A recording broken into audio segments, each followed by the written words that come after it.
Always having technical difficulties, something like that. Good evening, ladies and gentlemen, and welcome to Making Learning Addictive.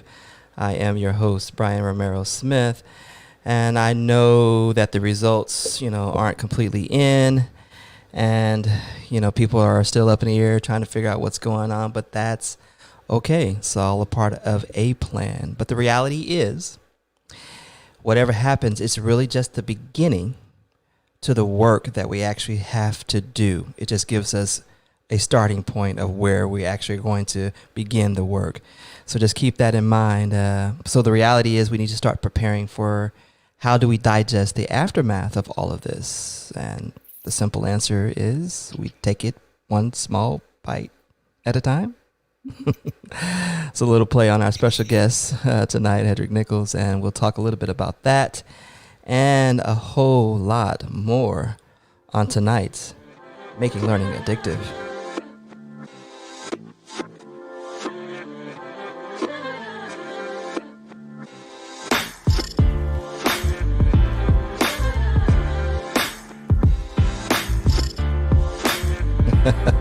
You can tell it's been a while. Welcome back to Making Learning Addictive. I am your host, Brian Romero Smith, and yes, it has been a minute since we've actually have produced a Making Learning Addictive show, but I just tell you I needed to get away.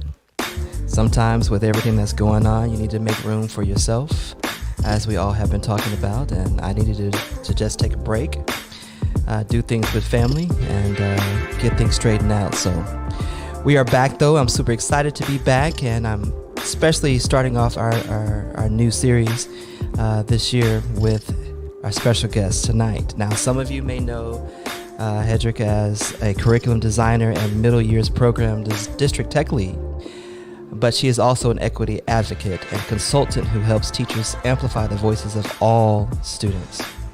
Now, using community learning and design thinking, Hedreich helps her students to see themselves as change makers in a global society. Excuse me. Now, Hedreich also has a series on YouTube called Small Bites that focuses on equity strategies for busy people like me. Hedreich also does a whole lot of work around Twitter. You've probably seen her all over the place. But many don't know that she actually got her master's in ed tech from Texas A&M University.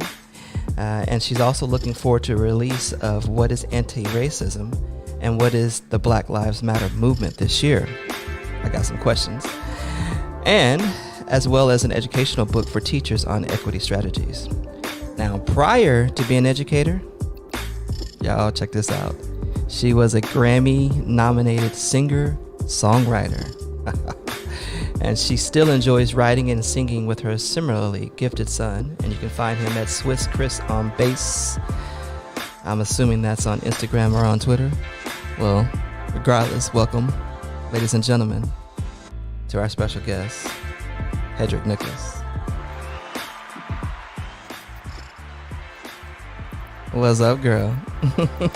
Hey, I gotta do down It's perfectly fine. And ladies and gentlemen, as you know, we do allow our special guests to create their own playlist for life, and it's be introduced here on the show, and we'll talk over it. So here is her walk-up song for this evening. Letting go of every single dream, I lay each one down at your feet. Every moment of my wandering never changes what you see.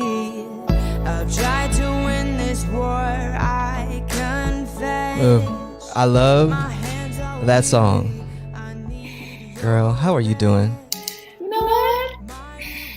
I am letting go of every dream. And if I don't get the answer, I will the mountains like I come on. I'm going to trust that everything's going to be fine. Yes, it will. I think I said this earlier on Twitter. Look, God has a purpose and He has a plan. Either you believe that, what you believe. Either you believe it, yeah, something else. Well, regardless, it's a lot you can't control as it is anyway, right? Yeah, and we're just pretending that we know we're going to wake up tomorrow. We know our car is going to start. Right. My humidity is actually in my room is like getting real high. My glasses are sweating. I may have to switch to some contacts here in the middle of the show. But anyway, I am glad you joined us this evening. Been meaning to get you on the show for a while, but like I said, I had to take a little hiatus. And ladies and gentlemen, for those who are joining us this evening, you may be watching us on Facebook. Are you getting an echo? Saying that we're getting an echo, so they are getting your echo on the background. Here, we'll see if we can figure that out. Yeah, they're telling you have an echo on your end. You might. I always want to say off. All right, we'll see if we can rectify that during the show. Figure that out, and we may have to jump to a mic though. But like I said, we'll figure that out. But you're right. There's a lot we can't control. And I've been watching some of the things that and how you've been interacting on Twitter. And, we've had some conversation about some things that has happened, in the classroom, in the school, that makes us want to scream and shout, sometimes in a good or a bad way. It doesn't matter. But what is it that you use, though, to bring you back down to realizing that, hey, not that it is what it is, but it's still going to be all right. What are some mechanisms that you actually use to do so? History. My mama used to say, there's no arguing with success. And the indomitable spirit of my people shows me that it's going to be all right. It may sometimes be more or less pleasurable. It may sometimes be more or less desirable, but we're going to keep it moving. The reality is you have no choice. It's your out. If you stand still, life is going to pass you by, in the reality. So you figure out how do you respond to whatever is going on, good or bad. You have to respond. So, I love that, about you. And I love that in the words that you're actually using. So let's jump real quick to Small Bites. I want to talk a little bit about that. You had a couple of episodes that, that I really, really enjoyed. But I really like your intro, going back old school, love that, the class picture that you've got in the intro. And it scared me for a second because it looks like one of mine. And I was like, wait a minute, hold on. Have we known each other this long? Feels like it sometimes. I was that little African-American boy with the afro in the corner on the other side of where you were. But you mentioned history. So in your Small Bites show, you start off with that. So are you saying that is your catalyst for the way that you think and how you want to educate other folks? It absolutely is. I think that being a one black man, OBF, I call it, in a time when integration was very new and in some places not yet begun. And that kind of shaped you. It was years before I looked back and realized we were close at school, but I didn't go to their homes for birthday parties. They didn't come to mine. There was a divide that was then imperceptible. Kids were playing. But the knowledge, the arc to where I am now, the lens is different. Oh, wow, that's what that was. Mm-hmm. And I have been face a few times. Texas A&M is not the most diverse place. I live in an Alpine village in Switzerland where literally count the black people in the area, and my son and crickets. So then I came back to Texas and I interviewed at a few places, but I found myself minister of music at a Lutheran church and a Lutheran school.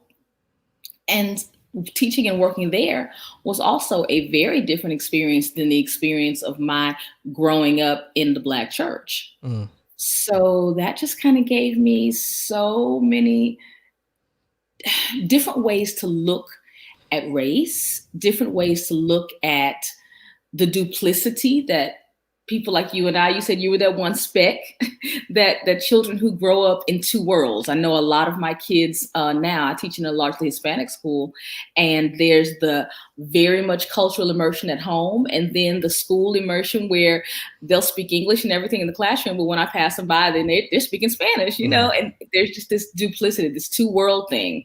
And seeing that and being able to share that experience has given me an opportunity to talk to people in a way that I hope allows them to see things through my lens, see their best practices, not necessarily always best practice, you know, more like near misses. Right. That kind of thing. Yeah, I feel you on that. And we fixed the echo, by the way. I noticed. It stopped me for a minute. I got used to it with my friends. Figured it out. It's that multi-channel mic the setting that I have right now in the platform. So I got rid of it. Okay. So with that said, though, I may need your help and some advice on something. You know, I'm just going to break away from what I originally had planned to say. My daughter, a lot of people know my daughter as Captain Kindness. She, as she's becoming older, she's 10 now, but she's been doing Captain Kindness since she was 7, right? And she has encountered a lot of that. And when George Floyd, I'm wearing the shirt tonight. When he was killed, a lot of things clicked for her. Mm-hmm. As she began to hear the conversations, not just from what we were watching on the news, but from the teachers, that she was speak to in the classroom or virtually, wherever the case is. And then what she would hear from the students, which, where they get from their parents. But she began to notice why she was left out of a lot of things. And she came to me just yesterday, just crying, just bawling, saying that this young girl will not speak to her again. She's asked, when can we connect? We haven't connect on, they use this kids Facebook Messenger system. Mm-hmm. When can we connect? And the girl told her, well, I'm busy Saturday. She says, well, what about Sunday? Church. Well, okay, what about next Friday? I'm busy again. I got Girl Scouts. She says, what about Saturday? Well, I'm going to be doing something I know. And she began to feed her with these things. And she came to me and said, Dad, is it because I'm Black? Mm. Why is it that in today's day and age, we have to ask that question? And why is it that it's the first thing that pops into our minds now? Because for 50% of the country, it is because she's Black. I don't. That's all I got, and I am trying to digest that in all of my pain and some anger, some very, very valid anger. Let me say that in this day and time, for 50% of the country, the answer to the question is because I'm Black. Okay. So with that being said, though, what is it that we say to a 10-year-old? So as a father, I might automatically go into protector mode, right? Demonstrate the empathy, because I'm a believer, we pray about it, to give us, the right things to say and how to respond. But at 10, you can't necessarily comprehend, those particular, right, exactly. You just feel the hurt, so, do I embolden her to talk to a counselor about it? Me knowing that we're not going to get to the real issue, going through the school counselor. What is it at 10 years old? I know you're still in the classroom. I know your babies are, older than that. But what is it that we tell our students to encounter this, but also challenge it at the same time? Well, the first thing I say is that mean-spirited is not exclusive to race. Mean-spiritedness is not exclusive to racism. That at the very base of racism, it's simply Right. a poorness of character. There's a word in Germany, but a poverty in character. There's something missing when people look at superficial things and make them feel bad. So I don't care if it's the mean girls, the cheerleading mean girls, and the nerds. Whatever the power balance is, that mean-spiritedness has to do with character. So I tell my babies it's not personal. Yep. And that I would say, this is mine, it is not your job to educate someone who does not want to be educated. It hurts. Cry your tears with me and move on, because when someone shows you who they are, believe them the first time. Love it. And that's just it. I mean, it's hard, and it's a hard truth for a 10-year-old. Yeah. At the same time, my son is actually a Black man of mixed heritage. Yeah. And I never told him he was mixed or biracial, or I've always told him he is a Black child of mixed of German heritage, of German and American heritage, because I already knew that when that hair stopped being real fine and locks and turned into that fro, that he was going to come up against something. And that when things happened, I knew that he would only have one choice on the yard. There's no middle ground if there's something racial that breaks off. And I've been on a campus when things were like that, when things were tense. Yeah. And I never wanted him to be conflicted. And so he was prepared in that way. And it was hard to tell my 6-year-old child that. And it was hard to explain why somebody called my 8-year-old the N-word. But I simply said, baby, you can't be responsible for someone else's ignorance. Some people are mean-spirited and ignorant. Yeah. I'm sorry. Come get a hug. Right. So, that is eventually the approach that I took. I even offered to watch Mean Girls with her, because I have never seen the movie. That's funny. I've never seen it, but I understand the concept. But I always want to ask. I always want to ask other folks, especially ladies, because sometimes the dad's perspective is off, especially when your young girl's going through a little puberty. She challenges everything daddy says. So, I always ask for the advice, because guess what? I'm still always working on being the best dad I can be. Yeah, so, that's beautiful. That's beautiful. All right, well, let's jump off of that for a second, because you mentioned something, about just people just mean-spirited. And, we see a lot of that, in our social space. Right now, it's not necessarily, a race thing. It's just people are just mean, or people act without grace. It's kind of how I like to put it. So your series in Small Bites, you're trying to give people some strategies, to encounter this. So tell us a little bit about Small Bites, how it came to be, the concept, how it grew into. My sister says, I got to put this up. Hold on a second, Okay. I put her up on the show. She says, you're a great dad.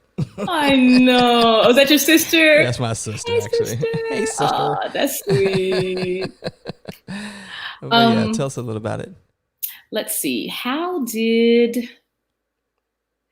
Actually, it kind of started this year. Okay. It was also after George Floyd had died. Or was killed, because I really stopped saying he didn't die. Right. After he was killed, things began to be more tense in the country. Right. So this year, my kid grew a couple of inches. He's a little taller than mama now. His face hair really came in good. He went from wearing the kind of biracial, beloved biracial curls to wearing more of a Lenny Kravitz kind of rock style afro, the musician. Is that the reference, Lenny Kravitz? Okay, I'm gonna go with that. I'm with it. And he got a little clip-on earring, because Mama's not going for a piercing. He's only 16. So he's got his little musician thing going. And we live in a mixed but predominantly white neighborhood.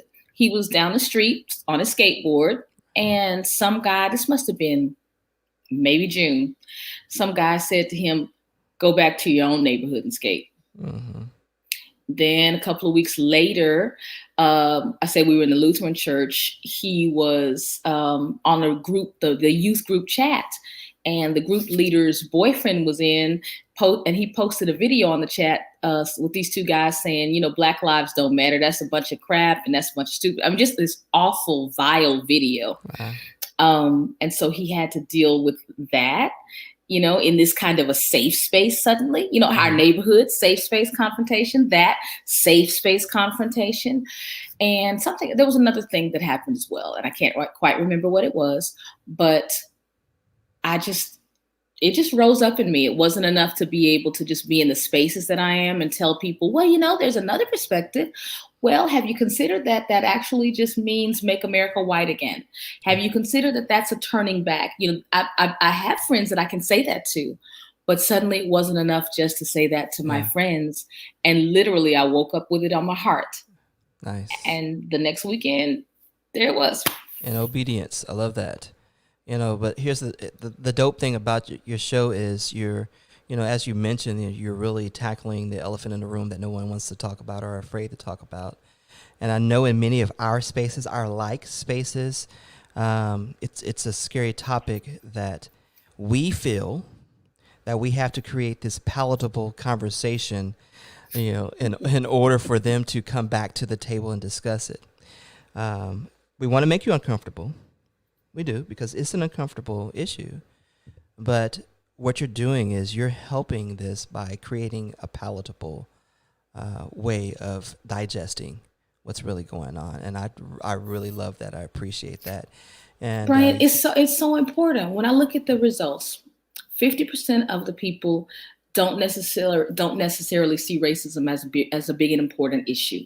Mm-hmm. And of those, let's just for numbers' sake, 50% of those, that's the country. Divide that by 2, men and women. 50% of that are women, and many of those women are teachers. They are teaching your baby. They are teaching my baby. And when I look at numbers, discipline numbers, and numbers that say that little girls are actually not little boys, but little girls are disenfranchised every day in schools, and that the school to prison pipeline is alive and well, not just in my little bubble where people are really working to do the best thing by all kids.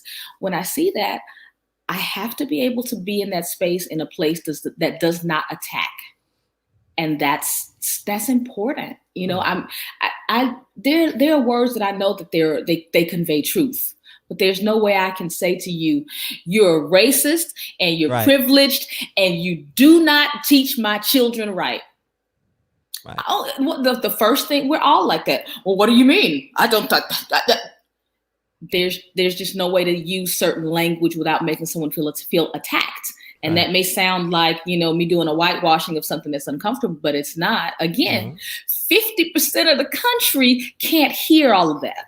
Right. And those are the people that I'm hoping to reach with my message, because those are the people who are unfortunately in classrooms and in public spaces and in public policy doing the most damage. When someone says, what, privilege? You really drank the Kool-Aid. There are a lot of people who think like that. And if I can't come with something to the table to that person and say, you know, I understand, considering that you've always been wealthy and you probably haven't met a lot of people, but let me tell you what happened to me once in the 4th grade. That might just be a door opener, a seed planted. And so that's kind of where I am. Yeah, you always want the opportunity to plant the seeds, right? Create an opportunity to pull in the harvest later on. You know, but you have to also go into understanding that it doesn't grow automatically. It doesn't happen overnight. It is a work in progress. And if we don't create a way for them to reconcile with how they're feeling at the moment and then come back and ask more questions, then we've done more damage than good, you know, on the most part. Okay. Dope. So in that, though, you make it easy for folks who are at different walks of life. If you got 10 minutes, here's this. If you got 5 minutes, here's this. I mean, I love that piece because, you're allowing for every person who's busy. I'm busy. If folks say they busy, I say, be quiet. I know what busy is. But I may not have 10 minutes here or 5 minutes here, but I've got a couple of minutes, and you allow for that to actually happen. So, how do you generate those tools? And, because I like it on Moment. I mean, not on Moment. What's the blogging? I can't even think of it right now. The blogging platform. Well, they'll tell you how long the read is. Oh, yeah. A lot of them do that now. Yeah. Yeah. So, I always go to the 4-minute reads because I don't have 7 minutes. Right? It'll take long. But you do that. That's wise. I love that. Appreciate that. Well, thank you. Is that something you're going to continue to do in your small bites?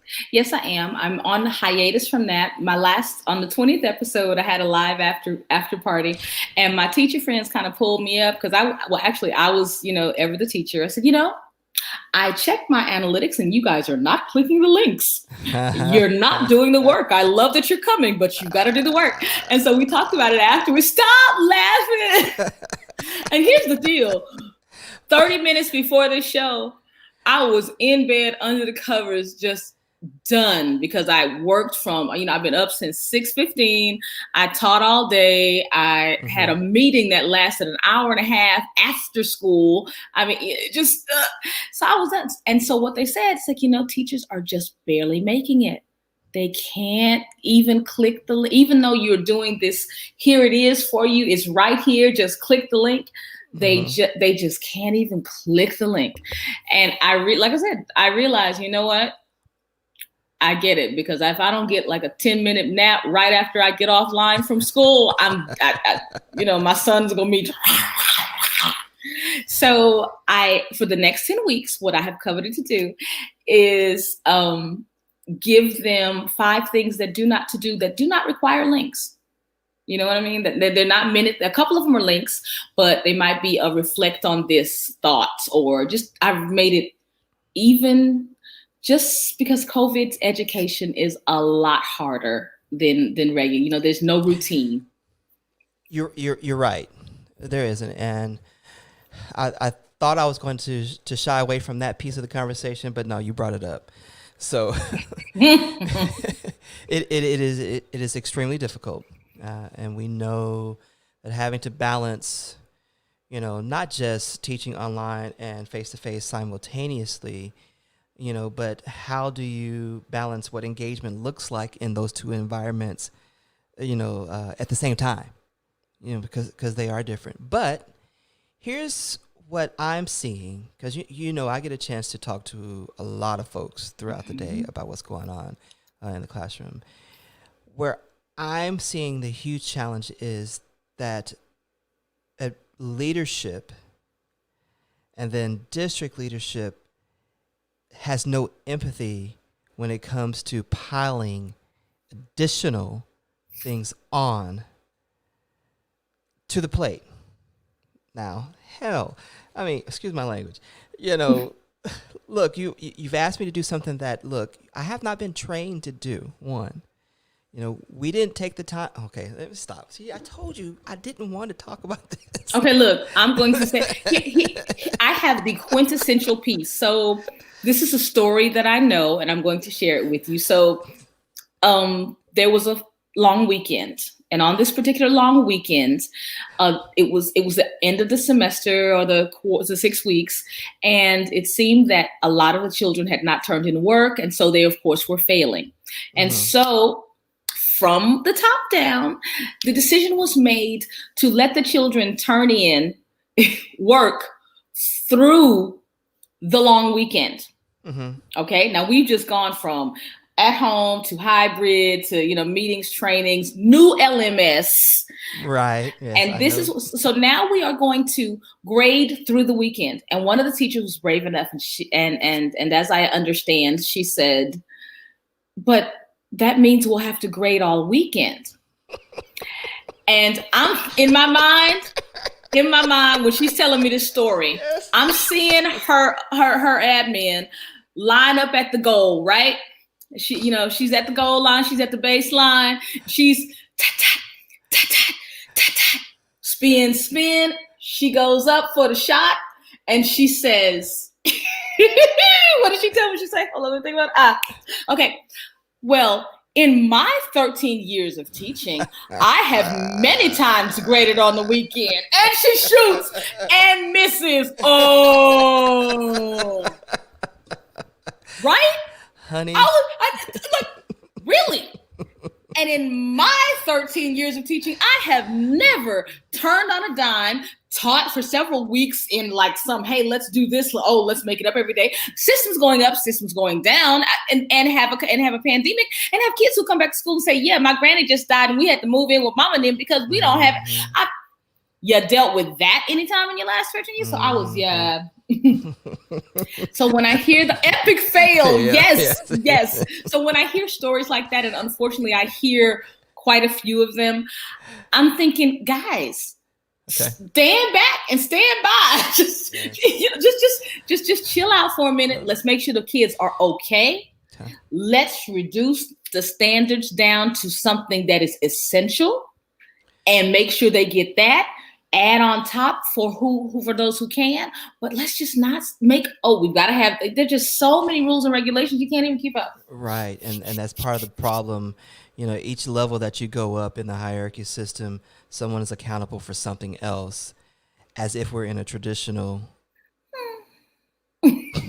environment. And we're not. And I'll be honest with you, I'm completely frustrated. I would love to say to that person who taught 13 years, take it from somebody who's taught 23, and I know for sure that I can never say to someone that I've taught in a pandemic. However, I've always taught the whole child first. And if my child is not able to turn in something during the week, what in the world makes you think they're going to turn it in on the weekend? Especially if it's already 2 weeks late by then. So why don't you take the time to investigate the why? Why don't you take the time to dive into their lives to find out how I can assist you during this time? You mentioned earlier, somebody had to come to class and say, my grandma died. You don't know what's going on, but yet you're still trying to push the regular demands, on the teacher and the child when this is not a regular situation. Now, granted, I know there's accountability systems in place. We want to make sure that, the achievement gap doesn't widen. We want to make sure that our kids are growing and learning. But guess what? This is your time to reanalyze what growth looks like. And what achievement gap looks like. Let's just and let's talk about when you say there are all these. Trying to talk about this tonight. Okay, I know, but when people say, well, these things are in place, we have to make sure that we do this so that there is funding. That's the problem. Okay, so right. I'm sorry. You're right, and I've seen you mention funding before, and here's what. Okay, so on Making Learning Addictive, it's all about what is it that we're doing, to help people fall in love with learning for learning's sake. And one of the things that I've enjoyed during all of this, everything that's happened during the pandemic, social justice, is how much learning I've done. It's forced me to re-look at, now I was always an envelope pusher as it is anyway. But it forced me to even rethink what I thought school should look like, in situations like this. But it's also forced me to dive into the political aspect that drives some of these decisions that we're making. It's also pushed me to dive into my own history to understand why, things are happening the way that they have. It's forced me to dive into why the white and black church thinks and votes differently. I mean, I've been addicted to learning during this, and sometimes our leaders have forgotten to learn. We say we're lifelong learners, but what about this life? Yeah. I think that power perpetuates itself. We have always pretended that we the people is for all of us, but we the people has always been gentried landowners. And if I have a wonderful job in Washington, D.C., and I've been doing it for 6 terms I'm coming and back to most of that. my life, I don't know why I would vote for term limits or anything else that would make me not be able to be here. Yeah. And that's kind of the thing. So I'm not a lifelong learner, because if I'm a lifelong learner, I'm going to realize that after a couple of terms, I want to pass the torch so that fresh ideas can come in, particularly if I am 60, 70 and have been here for a long, long, long time.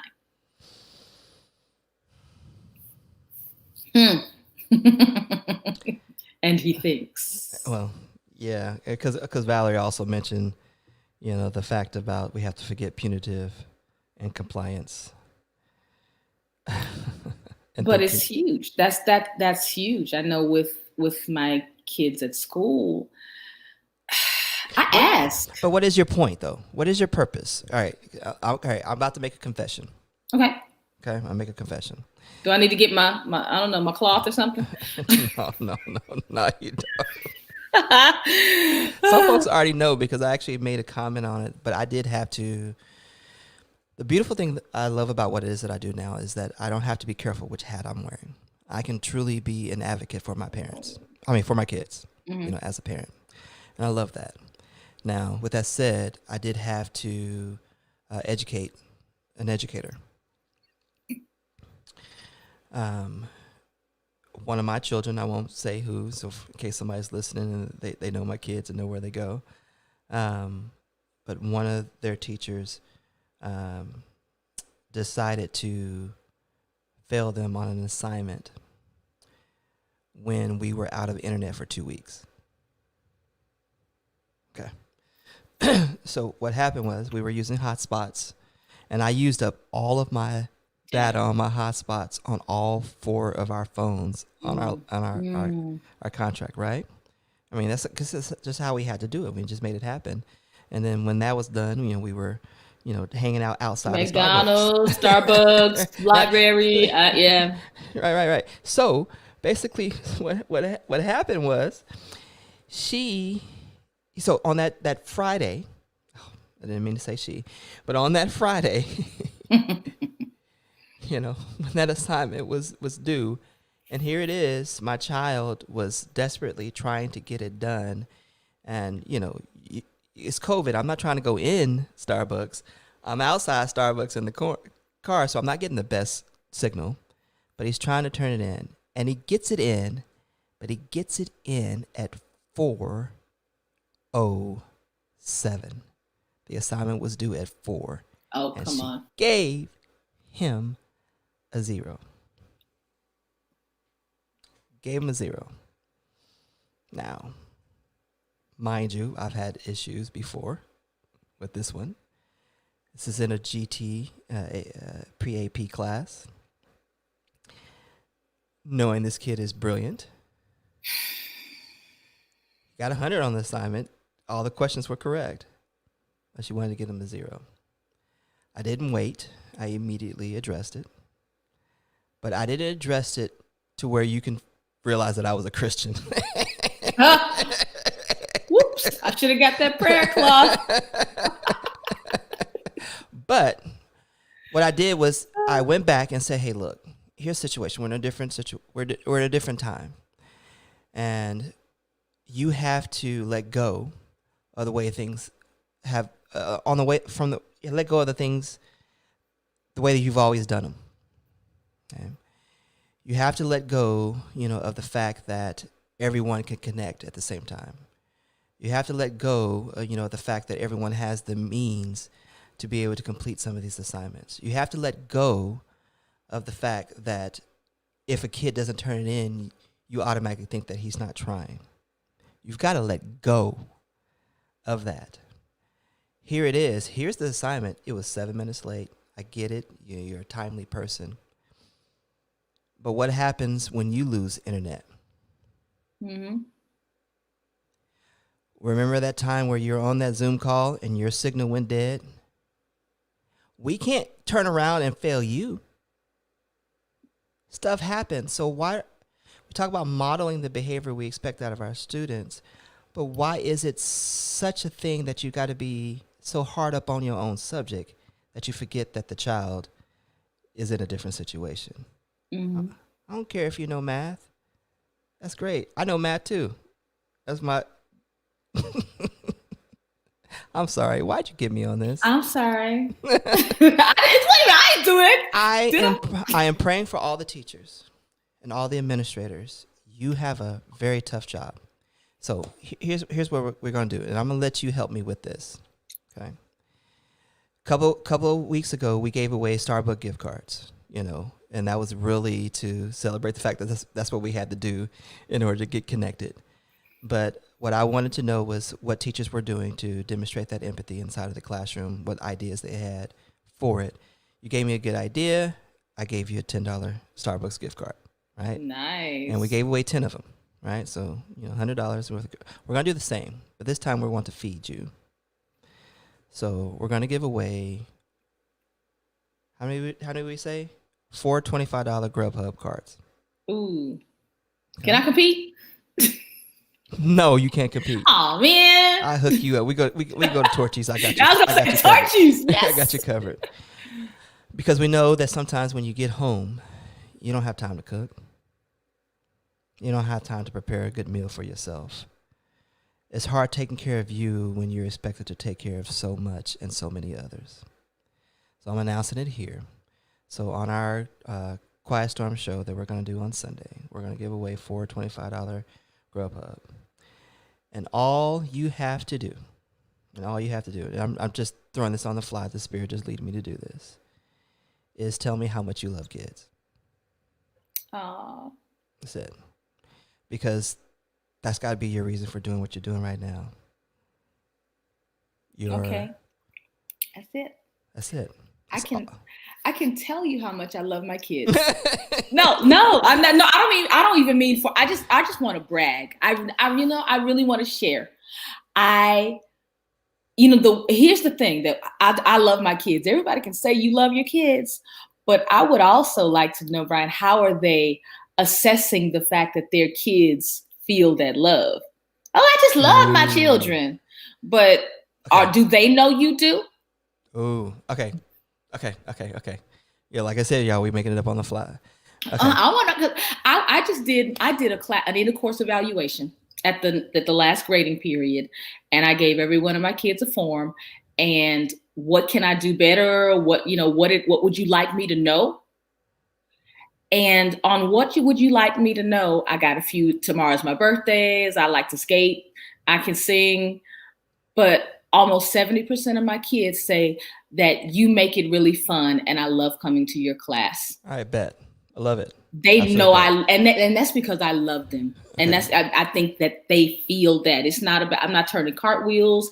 I don't do anything but make them learn and try to make it enjoyable. But I think they know that I love them. How about this then? All right, bet. So we want to know, 1, how much you love kids. But 2, how you assess that they know that you love them. Because what we're really trying to find out is how you are building equity within a child, by loving the whole child. So give us your fresh ideas on how to assess that in the classroom. And now I'm going to up it. We're going to give away 8. Ooh. I'll give away 8. So I'll make a graphic. We'll throw it on Twitter. I'll tag you on it. We're going to give away 8. We want to make sure that you are fed during this time because you're going to be feeding us as you tell us how you are assessing that your kids really know and how you're truly building equity within. Didn't plan that, Hedreich. I didn't plan that. But that's beautiful. That's really finally what, we can talk about admin and talking about all this junk that they're, throwing down the pike and how many million things we do and how many plates we're spinning. But if we don't remember what our why is, if our kids don't know that we are concerned and at the end of the day, are you doing well? Yep. Absolutely. Then it's the wrong game. Absolutely. Thank you. That was beautiful, Brian. Go ahead. Well, thank you. We were able to bring it back full circle. So that's how he works it out. Well, I want to thank you for being on. I know I didn't get to all the things that I wanted to talk about. We've been on for 45 minutes. Typically, the show is 30, but it's all good. You and I can talk at any time, and we definitely need to hook up at Torchies. Torchies, you're listening. We would love for you to sponsor a Torchies Talk Tuesday or Tuesday Torchies. I don't know what to say. Taco Tuesday Torchies Talk. How many T's can we say in one? I can't even say that. Yeah, whatever. Torchies, you hear us. We'll be there. Arlington Highlands, we'll bring the system. You hook us up with the tacos and we'll put you on blast. That's right. Yeah, we got that. All right. Once again, thank you for joining me tonight and spending some time with me and sharing your heart and your truth. And I wish you well with Small Bites when it does return. Don't worry about the links. Oh, I didn't mean that kind of hiatus. I mean, I'm just making sure we'll be there tomorrow. Oh, you'll be better tomorrow. Okay. Yeah, it's just I'm taking a hiatus from doing the minute strategies and giving them even less to do to reflect and be a better practitioner. That's all. Gotcha. Well, ladies and gentlemen, here are some ways that you can actually find Hedreich. She is on Twitter at Hedreich, and then you can find her once again on Small Bites. On YouTube, Instagram. Her website is hedreich.com. And, of course, you can find her on Facebook at Hedreich Nichols. You can find all those links here on my website at brianromerosmith.com. Just click the Make Learning Addictive tab up at the top, and you can get that information there and actually also see the replay of tonight's show. So, once again, thank you, darling, for being here. Ladies and gentlemen, thank you for joining us. We do appreciate you and your comments. And thank you for doing everything that you do inside of the classroom to make learning addictive for our students. Until next time, y'all get some rest for real. Thank you, Brian. It's been a pleasure. All right.